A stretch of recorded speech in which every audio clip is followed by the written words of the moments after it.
यंदा म्हणायला पावसाळा महिना कॅलेंडरवर पुढे सरकलाय, पण प्रत्यक्षात मात्र जवळपास महिना उलटून गेलाय. जून संपून जुलै महिना लागलाय, पण राज्यातल्या अनेक भागांमध्ये अजूनही पावसाने हवी तशी हजेरी लावलेली नाहीये. अनेक जिल्हे अजूनही ढगांकडे आशेने पाहत बसलेत. त्यामुळे यंदाचा मान्सून महाराष्ट्रासाठी दिलासा देणारा कमी आणि चिंता वाढवणारा जास्त ठरतोय.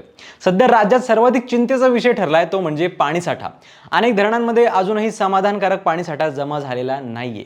राज्यातल्या कोणत्या जिल्ह्यांमध्ये सध्या किती पाणीसाठा शिल्लक उरलाय, कोणत्या ठिकाणी पाणी कपात लागू केली जाणार आहे, सरकार आर्टिफिशियल पाऊस पाडण्याची तयारी करतंय का, काय उपाययोजना केल्या जात आहेत, हा सगळा रिपोर्ट तुम्हाला देतो या व्हिडिओतून. त्यामुळे व्हिडिओ शेवटपर्यंत बघा. नमस्कार, मी संकल्प पाटील आणि तुम्ही बघताय लगाव बत्ती. यावर्षी महाराष्ट्रात पावसाने अपेक्षेप्रमाणे हजेरी लावलेली नसल्यामुळे राज्यातल्या धरणांमधली पाणीसाठ्याची परिस्थिती चिंताजनक बनली आहे. महाराष्ट्र शासनाच्या जलसंपदा विभागाच्या 1 जुलै 2026च्या अहवालानुसार राज्यातले मोठे, मध्यम आणि लघु प्रकल्प मिळून सरासरी उपयुक्त पाणीसाठा फक्त 23.61% इतका शिल्लक आहे. गेल्या वर्षी याच दिवशी हा आकडा 45.76% होता. म्हणजेच अवघ्या एका वर्षात राज्याचा उपलब्ध पाणीसाठा जवळपास निम्म्यावर आलाय. विभागनिहाय पाहिलं तर विदर्भातील परिस्थिती तुलनेने चांगली असून अमरावती विभागात 39.47% आणि नागपूर विभागात 36.64% पाणीसाठा उपलब्ध आहे. त्यानंतर कोकण विभागात 28.60%, नाशिक विभागात 26.06% आणि छत्रपती संभाजीनगर विभागात 24.41% पाणीसाठा शिल्लक आहे.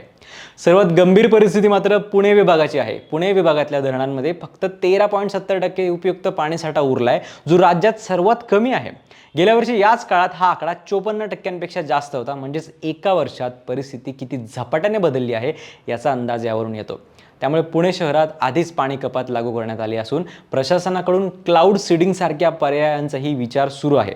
हा प्रयोग खरंच करता येईल का, त्यासाठी किती खर्च येईल आणि त्याचा फायदा किती होईल याचा अभ्यास सध्या सुरू आहे. मुंबईलाही पाणी पुरवठा करणाऱ्या तलावांमधला साठा अपेक्षेपेक्षा कमी असल्यामुळे चिंता वाढली आहे. सध्या कोयना आणि पश्चिम महाराष्ट्राच्या काही भागांमध्ये पावसाचा जोर वाढताना दिसत असला तरी पुढील काही आठवडे राज्यासाठी अत्यंत महत्त्वाचे ठरणार आहेत. जर जुलै महिन्यात चांगला पाऊस झाला नाही तर महाराष्ट्रातील अनेक शहरं आणि ग्रामीण भागाला गंभीर जलसंकटाचा सामना करावा लागू शकतो. पण हवामान विभागाने नुकत्याच जारी केलेल्या प्रेस रिलीजनुसार जुलै महिन्यात सुद्धा सरासरीपेक्षा कमीच पाऊस पडणार आहे असा अंदाज वर्तवला गेलाय. हा झाला पाणीसाठ्याचा विषय. जर आपण पावसाविषयी आकडेवारी पाहिली तर राज्यात यावर्षी जून महिन्यात पावसाने चांगलीच निराशा केली आहे. साधारणपणे 30 जूनपर्यंत महाराष्ट्रात 206.6 मिलीमीटर पाऊस होणं अपेक्षित होतं, पण प्रत्यक्षात फक्त 125.8 मिलीमीटर पाऊस झाला. म्हणजे यंदा राज्याला अपेक्षित पावसाच्या फक्त 60.6% पाऊस मिळाला आहे. मागच्या वर्षी याच काळात हा आकडा तब्बल 97.9% होता. म्हणजेच मागच्या वर्षी जवळपास पूर्ण सरासरी पाऊस झाला होता. तर यंदा जून महिना खूपच कोरडा गेलाय. खरं तर महाराष्ट्रासाठी पाण्याचे संकट नवीन नाहीये. दर काही वर्षांनी दुष्काळ, पाणी टंचाई, टँकर आणि पाणी कपात हे शब्द पुन्हा चर्चेत येतात. पण यावेळी परिस्थिती वेगळी आहे, कारण हवामान बदलाचे परिणाम आता स्पष्टपणे दिसू लागले आहेत. पाऊस कमी पडतोय हे तर चिंताजनक आहेच, पण तो योग्य वेळी आणि योग्य ठिकाणी पडत नाहीये हे जास्त चिंताजनक आहे. आता महत्त्वाचं म्हणजे सरकारी पातळीवर अनेक उपाययोजना सुरू आहेत. धरण व्यवस्थापन, पाण्याचं नियोजन, पाणी पुनर्वापर, क्लाउड सीडिंग सारखे पर्याय आणि जलसंधारण प्रकल्प यावर भर दिला जातोय.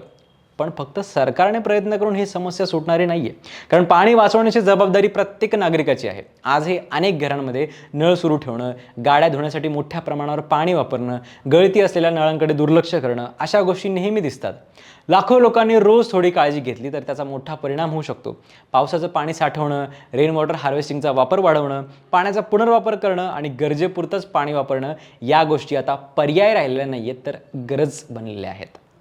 आता सगळ्यांच्या नजरा जुलै महिन्याकडे लागल्या आहेत. हवामान विभागाने पुढच्या काही दिवसांमध्ये सरासरीपेक्षा कमी पावसाची शक्यता व्यक्त केली असली तरी प्रत्यक्षात किती पाऊस पडतो आणि धरणांमध्ये किती पाणी जमा होतं यावर पुढच्या काही महिन्यांचं चित्र ठरणार आहे. महाराष्ट्राने अनेक दुष्काळ पाहिले आहेत आणि त्यावर मातही केली आहेत. तुम्हाला काय वाटतं, याही वेळी आपण या पाणी टंचाईवर मात करू शकू का? कमेंट्समध्ये नक्की सांगा आणि पाहत राहा लगाव बत्ती.